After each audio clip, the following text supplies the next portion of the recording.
Hello friends, welcome to my channel. In this video we will cover interest coverage ratio जो कि है ICR। Next video में हम करेंगे प्रेफरेंस डिविडेंड कवरेज रेशियो, उसका एक कंपैरिजन दूंगा फॉर्मूले में, तो वो आपको ध्यान में रखना।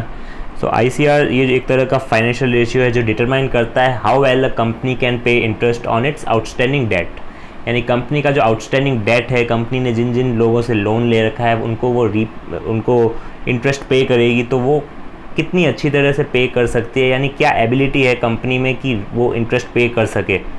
ओके, तो ये इंटरेस्ट कवरेज रेशियो जो किसके लिए यूज़फुल हुआ, जो कंपनी को पैसा देते हैं, okay, as a loan. Outstanding debt जो कंपनी के पास है वो किसी न किसी से लिया होगा, या लैंडर से, या क्रेडिटर से, या इन्वेस्टर से, राइट।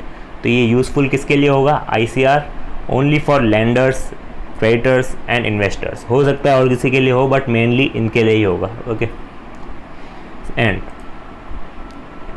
ये क्या करते हैं, डिटरमाइन करते हैं riskiness of a lending capital to a company.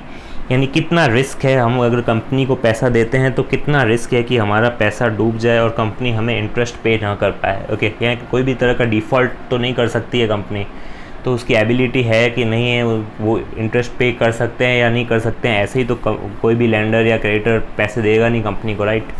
तो वो पहले एनालाइज करता है ICR को, राइट। तो इसको एक और नाम से भी कहते हैं हम टाइम्स और इंटरेस्ट अर्नड। ओके, तो ये क्यों कहते हैं वो आप कैलकुलेशन देखेंगे तो समझ जाएंगे। तो अब वही फॉर्मूला देखते हैं, इसका फॉर्मूले देखेंगे तो आपको पता चल जाएगा इसको टाइम्स इंटरेस्ट अर्नड क्यों कहते हैं। तो ICR का फॉर्मूला है earnings before interest and taxes, यानी EBIT जो है कंपनी का, before deducting interest and taxes. जो भी अर्निंग्स है कंपनी की उसमें हम डिवाइड कर देंगे क्या, interest expense. Okay, interest expense को डिवाइड कर देंगे तो ये पता चल जाएगा कि कितनी बार कंपनी इंटरेस्ट दे सकती है वो, यानी इंटरेस्ट देने के बाद भी कितना बचेगा। ओके, यानी मल्टीपल, यानी टाइम्स। ओके, तो इसीलिए इसको कहते भी हैं क्या, टाइम्स इंटरेस्ट अर्नड। ओके, यानी ऊपर अर्निंग्स है, नीचे इंटरेस्ट है, तो इसीलिए कह दिया इसको time interest earned, times interest earned. Okay, so it measures how many times a company can cover its current interest payment with its available earnings. Okay, like earnings जो है for example 9 है and interest जो है वो 3 है, तो how many times, 3 times a company can cover its interest payment, right। तो इसमें अच्छा खासा interest coverage ratio है, तो कंपनी का जो गुडविल है वो भी इंक्रीज़ होगी और कंपनी जिससे पैसा लेना चाहती है तो वो इजीली पैसा भी दे देगा। ओके, जैसे ही वो एनालाइज करेगा, इंटरप्रेट करेगा इंटरेस्ट कवरेज रेशियो को, तो वो इजीली पैसा दे देगा कंपनी को। सो हायर द ICR, इसका मतलब है enterprise can easily meet its interest obligation, वो इजीली पे कर सकती है, right. Even if earnings before interest and taxes suffer considerable decline. हो सकता है अर्निंग्स EBIT जो है वो डिक्लाइन कर रहा है, बट पास्ट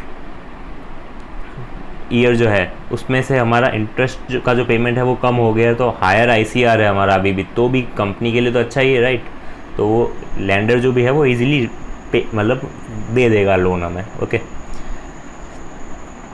एंड अगर लोअर ICR है then indicates excessive use of debt, यानी कंपनी ने अननेसेसरी डेट ले रखा है एंड इनएफिशिएंट यूज़ कर रहा है ऑपरेशंस के लिए। ओके, तो इससे हमें पता चलता है कि कंपनी जो अपना डेट है वो कितनी बुरी तरह से यूज़ कर रही है। ओके, और वो रीपे भी नहीं कर पाएगी डेट, और साथ ही साथ इंटरेस्ट पेमेंट्स में भी डिफ़ॉल्ट करेगी।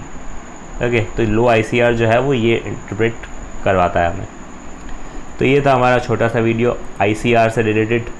इसमें एक पॉइंट बताना था कि ये जो फॉर्मूला है इसमें हम EBIT लेते हैं, but in case of preference dividend coverage ratio जो है उसमें हम EAT लेते हैं, बिकॉज इसमें जो है interest is a charge of profit and preference dividend is a part of profit. Okay, तो डेट्स वाई नेक्स्ट वीडियो जो है हमारी प्रेफरेंस डिविडेंड कवरेज रेशियो, उसमें भी मैं बताऊँगा कि यहाँ पे EAT क्यों लिया। Okay, because it is a interest is a charge of profit and preference dividend is a part of profit.